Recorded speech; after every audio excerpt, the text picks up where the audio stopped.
Okay okay ఒకసారి రామ్మోహన్ రెడ్డి గారిని అడుగుదాం. రామ్మోహన్ రెడ్డి గారు, మెయిన్ ఇప్పుడు మనం ఇంతవరకు రేవంత్ రెడ్డి స్పీచ్ విన్నాం, కేటీఆర్ స్పీచ్ విన్నాం.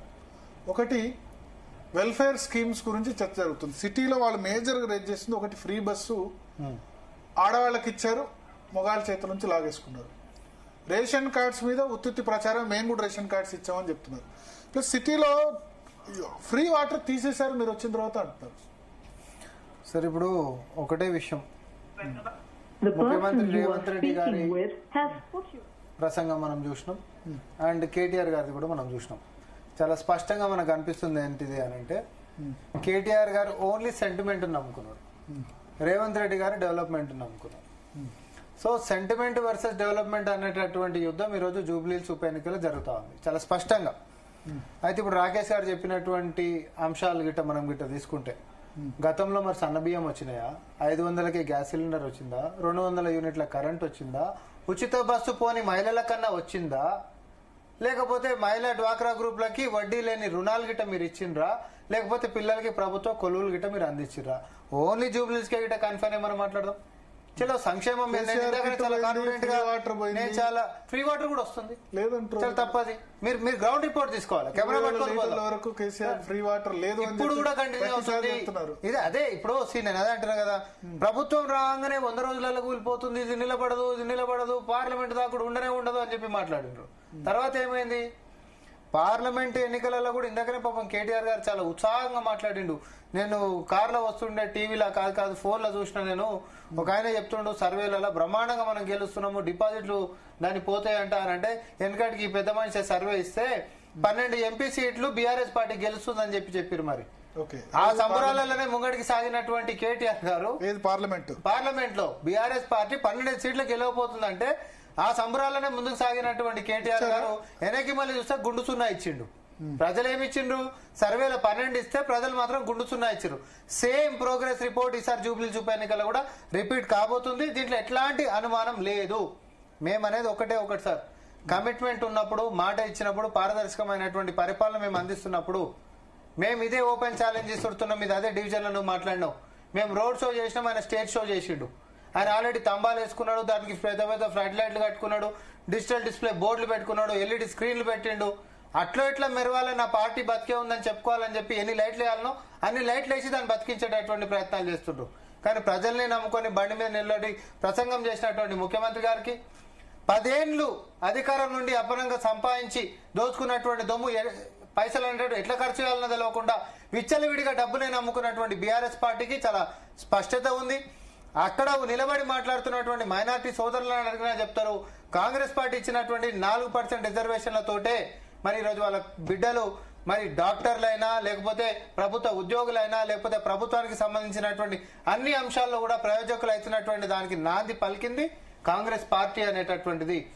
60% స్లమ్లలో ఉంటున్నటువంటి పేద ప్రజలకి ఉంటున్నటువంటి గూడు దగ్గర నుంచి మొదలు పెట్టుకుంటే తినేటటువంటి సన్న బియ్యం దాకా కూడా కాంగ్రెస్ పార్టీకి ఒక చరిత్ర ఉంది. అటు సంక్షేమంలోనైనా, ఇటు ప్రగతిలోనైనా బీఆర్ఎస్ పార్టీకి 10 ఏళ్లలో మీరేమైనా చేసిండ్రా? మీరు అది చెప్పండి.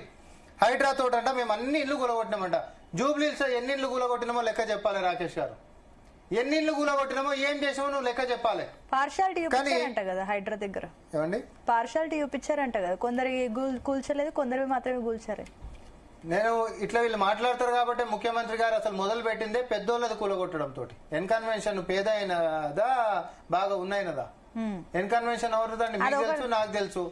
తర్వాత పల్లం రాజు గారు అని అంటే మా సిడబ్ల్యూసీ మెంబర్, ఢిల్లీలో పెద్ద నాయకుడు ఆయన. అట్లాంటి నాయకుడిది కూడా ఎట్టి పరిస్థితులు వదిలేదని చెప్పి సొంత పార్టీ ఉన్నత స్థాయిలో ఉంటున్నటువంటి నేతల్ని కూడా వదిలిపెట్టకుండా కూల్చినము.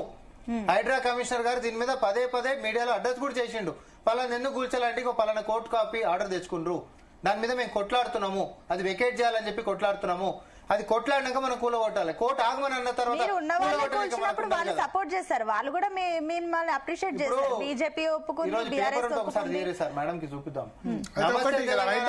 హైడ్రా గురించి నేను ఒక క్వశ్చన్ అడుగుతా. హైడ్రాకి సంబంధించి ఒక middle class, upper middle class లో ప్రతి వాళ్ళది కూలగొట్టకపోవచ్చు, కానీ దానివల్ల రియల్ ఎస్టేట్ అన్నది ఆగిపోయింది. హైదరాబాద్ లో రియల్ ఎస్టేట్ మీద చాలా మంది ఆధారపడి ఉన్నారు. ఇంతకుముందు రియల్ ఎస్టేట్ వాళ్ళు అని అనేవాళ్ళు, కానీ రియల్ ఎస్టేట్ లో ఎంప్లాయ్మెంట్ చాలా జనరేట్ అయింది.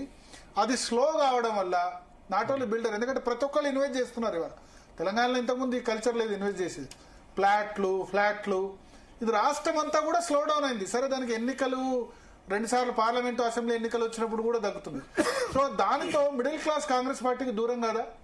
సరే ఇప్పుడు మిడిల్ క్లాస్ ఓటర్లు కూడా ఉన్నారు. వెంగళరావు నగర్ హైడ్రా అనే పర్సెప్షన్ చాలా మంది మీరు అంగీకరించకున్నా దీని మిడిల్ క్లాస్ హైడ్రా ఇప్పుడు ఏ కారణంతో రియల్ ఎస్టేట్ ధరలు తగ్గినా హైడ్రా వల్ల తగ్గిందన్న ఒపీనియన్ తో ఉన్నారు. అదంతా కూడా మీకు వ్యతిరేకంగా దీని ఒక ఫేక్ నారేటివ్ ఇద్దరు పార్టీలు కూడా ప్రతిపక్షాలు నమ్మించడమే కదా వాళ్ళకు ఉంటున్నటువంటి పని. ఒక అబద్ధాన్ని పదే పదే రుద్ది నమ్మించడమే కదా వాళ్ళు చేసేటటువంటి పని. దట్ ఈస్ వాట్ మేము అదే చెప్తా ఉన్నాం. ఏదైతే హైకోర్టులో ఒకప్పుడు ఆపడానికి చేసినటువంటి ప్రయత్నాలు, తర్వాత అదే హైకోర్టు నుంచి ముఖ్యమంత్రి గారికి తర్వాత ఈ ప్రభుత్వానికి ప్రశంసలు వచ్చినటువంటి సంగతి నేను ఒకసారి మళ్ళీ గుర్తు చేస్తా ఉన్నా.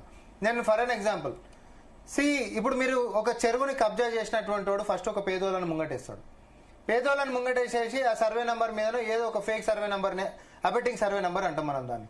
ఒక బై నంబర్ వేసేసేసి దాని మీద ఒక కరెంటు మీటర్ ఇన్ఫ్లుయెన్స్ తోటి అధికారంలో ఉన్నప్పుడు ఇన్ఫ్లుయెన్స్ తోటి ఒక మీటర్ తీసుకొని కబ్జాలు ఉన్నట్టు చూపించి తర్వాత దాని అనుమతుల కోసం పోయి తర్వాత చెరువుని కబ్జా చేసి కట్టేటప్పుడు ఆ పేదోళ్ళని పక్కకు జరిపి ఉన్నతమైనటువంటి బిల్డింగులు కొట్టేసేటటువంటిది ఎక్కడైనా కబ్జాదారులు చేసేటటువంటి స్టైల్ ఆఫ్ ఫంక్షనింగ్.